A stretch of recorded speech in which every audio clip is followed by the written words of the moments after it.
So, Senator Sessions, I'll just start off with a brief question for you and welcome you to make any additional remarks that you would like to make. First of all, as you know, many American companies complain about our tax system and the issue that the American tax system puts our companies at a competitive disadvantage against foreign companies.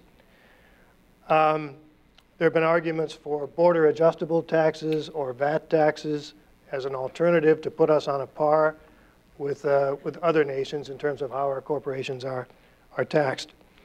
So I would invite you to the podium and ask you whether you think there's any inclination in Congress these days to have significant tax reform that would affect this competitive situation. Well, thank you, Skip, and it's good to be with you.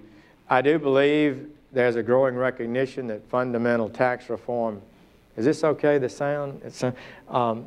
Fundamental tax reform is needed. In my view, we need to create growth, jobs, and economic prosperity, and we cannot continue to try to do that with borrowed money. I'm ranking Republican on the Budget Committee, and my wife says that's a natural place for you to be, but it sort of melts me down when you see the numbers, and they're worse than most of you know. And it's an unsustainable path without doubt. So how do you create jobs? One would be pro-growth oriented tax reform that's revenue neutral, but would create growth. It wouldn't cost the Treasury, but would create jobs. Another one is to make more American energy and have a policy to reduce the price of energy. Both of those are job creators that don't impact the Treasury. One of them is to stand up for the American worker on the world stage and defend the American interest in trade competition worldwide. So there are a lot of things that we can do of that nature. Whether or not we could move dramatically to a VAT situation, I don't know. The fair tax gained quite a lot of support, but if you look at it, putting all that tax on the commercial sale, retail sale of a product would be so high that I think you would have massive manipulation. I mean, Alabama has, in most areas, a 10% sales tax. They say they need 17 to eliminate the income tax, and probably more than that. So, Skip, you think about 20+% sales tax, I think creates more fraud than we have today. So simplification of taxes, taxes that empower growth would be important. There's been pretty much a consensus in the Congress that you can't have both, a VAT tax and an income tax.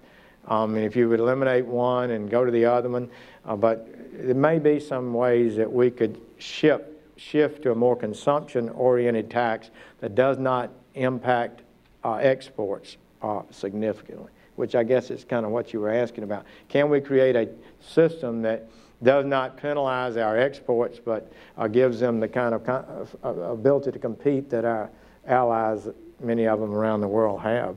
You will note April 1st, see the Republican Policy Committee made their announcement today, little sheet on it. April 1st, we will have the highest tax rate of any of the OECD nations. Japan is reducing theirs. They were the only one at our level. They're going below us. And so we'll have the highest corporate tax rate. And that just, I talked to an individual at the airport. He was CEO North America for an international company. He was wanting to expand 200 jobs in my hometown of Mobile. Very, very capable, impressive individual. He thought they had won the competition within the firm to put it in Alabama. And when they said no, and back in Europe, you've got to count taxes.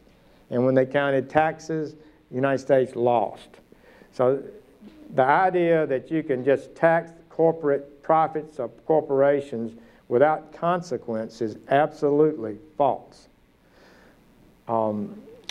You mentioned the currency battle. I don't want to talk too long, and I'm sorry, we've got another vote coming up. But I'm a conservative, And that is translated for the most part and by most conservatives as being very strongly free market, free trade.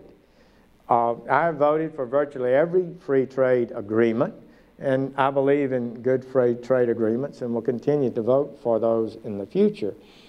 However, it's becoming clearer and clearer to me that we're placing our corporations at a very substantial disadvantage, devastating disadvantages on occasion, through currency manipulation, through subsidies, through intellectual property theft, and this nation has got to defend our workers on the world stage. We cannot unilaterally disarm. There has been a religious theory of free trade, and you know what it is. Well, if they want to submit a product over here below cost from some country, we should send them a thank you note. You know, our consumers get a cheaper product. That's the end of the matter. There's no other matters to be considered here. But if we are devastating the American manufacturing market, you think they'll continue to sell a product in the United States below cost? Won't they raise the price? Won't we have less competition? This goes back to the founding of the Republic. I see Clyde Prestowitz was on your panel earlier. I read his book and was taken with it, had lunch with him. Also, Alan, I've been reading his columns over the years and talked to him. He's kind of helped lead me away from this religious free trade. But I mean,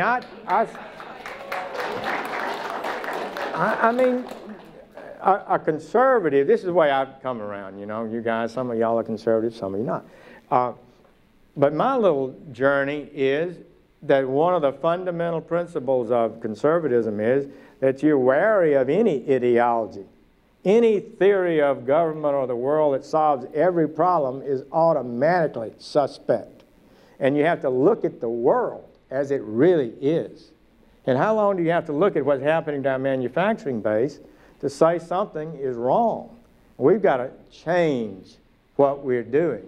So I kind of switched sides and joined Chuck Schumer and Sherrod Brown and Lindsey Graham, and we picked up some votes, and we got 63 votes. I mean, we went to war about it. We talked about religious free trade concepts and that kind of thing, and I think intellectually we held our own. I don't know if anybody followed it, but I felt like our side did really well, and we won the vote in the Senate, and of course the House is uneasy and they haven't done anything yet. But I just would say that that's sort of the way I am. Let's create growth and jobs with a fair market. I've talked beyond my limit. Thank you for what you do. I believe this is a pivotal time in our history. I think that vote in the Senate was a sign that a lot of Republicans and some Democrats too. It's a bipartisan free trade view. I still believe in trade, a strong believer in trade. But if free trade means they can cheat us, but we can't retaliate to them, count me out. That's not a practical world I live in. And the idea that American manufacturers have to compete against a 20+% currency disadvantage is just stunning. I mean, this is absolutely unacceptable. And I hope and believe that we can make a change there. But I don't want to talk anymore. I can answer questions or sit over here maybe and let you continue with the program. Anything else? Thank you, Senator. Is that good? All right.